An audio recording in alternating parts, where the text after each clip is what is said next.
Hi, my name is ChrisCappiello, and today I'm going to be speaking a little bit about teaching students with ASD.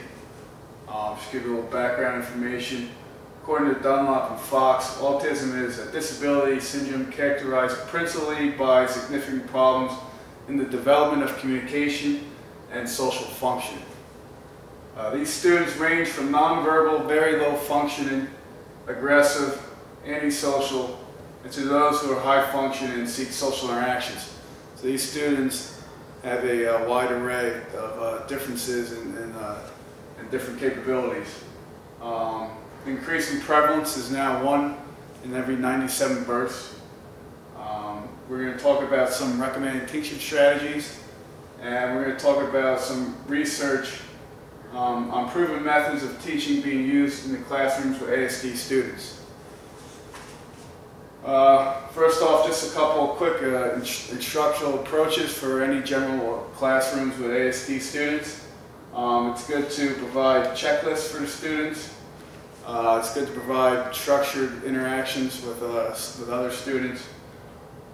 Hopefully, if you can assign a buddy to these students to kind of keep these students on track.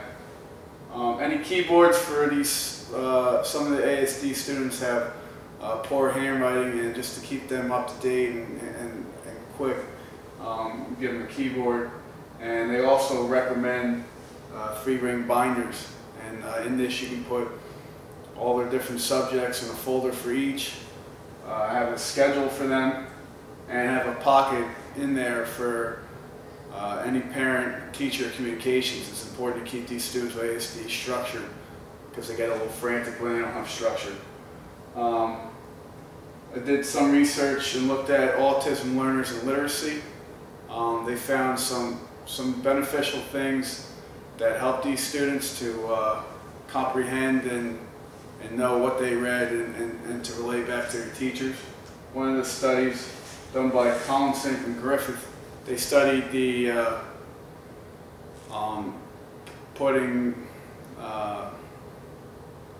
multiple characters throughout different stories. So instead of just reading the story about a bunny and the story about a bear, they had their students read all stories that contained a bunny character in the story, and that allowed the students to kind of pick up, or they could identify that character. Now let's try to identify what else is going on, what's the subject matter, what's the social situations.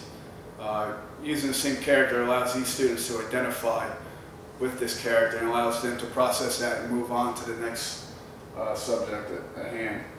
The next area of research for students with autism is the health and physical education classroom. Some methods we could use there: social script fading. This helps for any type of sexual relationships, friendships, and teaching them their role in employment. These students have trouble with social interactions. They're not sure what to say and how to say it. So social script fading with a teacher allows them to practice saying what they're supposed to say to somebody else, and then you can slowly take away some of the paperwork and just have them going from what they remember and off the top of their head, and that helps them be comfortable with transition to at the actual real life situation. Task analysis, breaking down each task into parts. You can't just tell these students to go do that. You kind of have to explain exactly what happens. This helps for personal hygiene, how to take a shower, what to use the soap on, how to use the soap, how to dry off, where to dry off. All those things are important.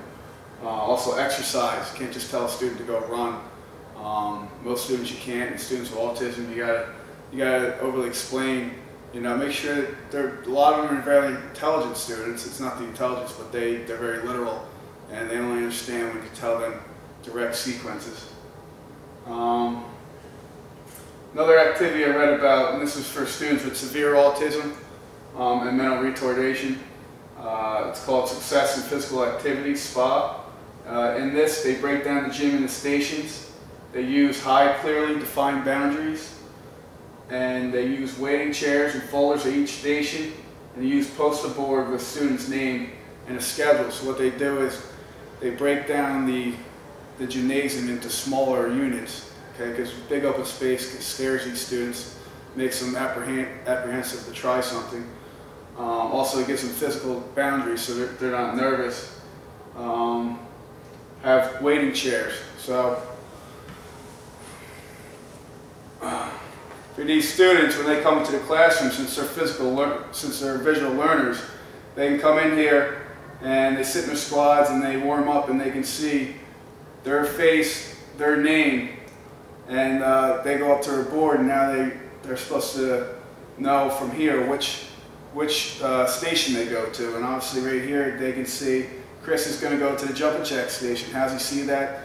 Well, at the station there's going to be the same symbol, the same written language, and the same color. So the students can start to identify, all right, well, that's a jump and jack. Okay, maybe that's how jump and jack's spelled. That sort of thing. They take this off, they go to their station, they put it in the envelope, and then they come back and get the next one. The importance of the waiting chairs is because these students start to wander if you don't have something for them to do. So if they get to a station, somebody's already there, they have a waiting chair, they can sit, relax, and then you know, they know where they're supposed to be. Okay? They won't be uncomfortable, and then they can participate in activity once the next student leaves. Another big issue for any students, especially for students with autism, is transition to college. Choosing the right college, the size, you know, is it too big for these students, the location, the type of school, the length of the school. Is it a 2-year program, community college, that sort of thing. A lot of these students like community college because it's close to home, so they don't have to live on campus, which is an issue for some of these students. Which brings me to the next thing: independent living skills, personal hygiene, studying, alarm clocks, meal plans, etc. Just anything these students need to know to live on their own and how to get along with people in a society and be in a dorm room type area. It's something these students should definitely learn if they're going to go out into the real world. Self-advocacy. Most campuses have help for these students. They're not as proactive as high school and middle school and elementary school teachers are. So these students have to be taught to go out and search for the help. They should know where to get it, and they should know enough about their disability to know how to get the help they need. Social demand. Assign a student a mentor.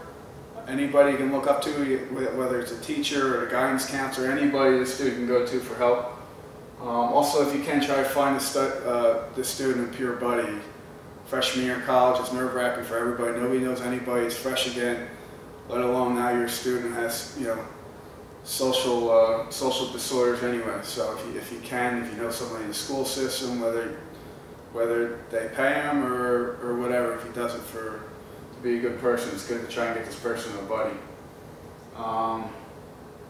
I went into further research to kind of try to find out how much research there is out there about autism and the best teacher practices, and also how much is being utilized. So I read 2 articles. One was about teachers in Georgia, and they were surveyed. 85 teachers, I believe, were surveyed, and all these teachers had at least one autistic student in their class, and they were asked about what type of practices they use and what type of methods they use for teaching.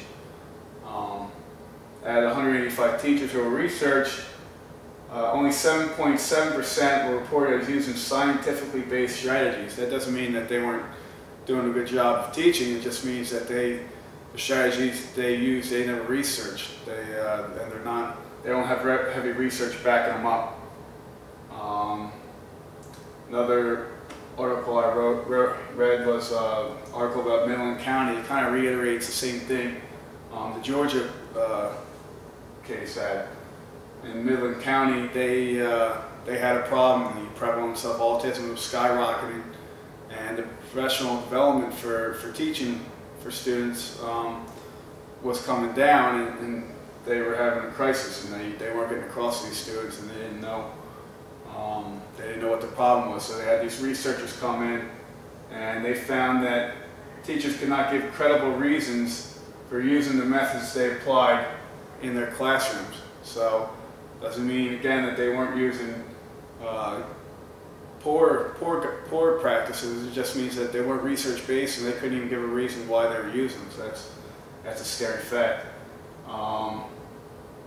A quote from the authors of this article: "A review of problematic practices revealed that although MCESA was providing interventions to individuals with ASD, there appeared to be no curricular framework or best practice guidelines on which decisions were based." So even if the teachers wanted to look up, well, what's the best way? What do I do next? What's the next step? They didn't have those guidelines set in this county, and that's an important thing, that young teachers know where to go to get the information. So basically, what I wanted to do here is just outline a little bit about autism, some of the practices that are used, but also to outline the fact that there's still a lot to be done as far as research, and there's a lot more to learn. Obviously, there's a lot of school districts that don't have the professional development that they require and that the students need for the teachers to be up to their best performance. So hopefully in the near future, as a profession, we can kind of get our hands around this and improve some of this. Thank you very much.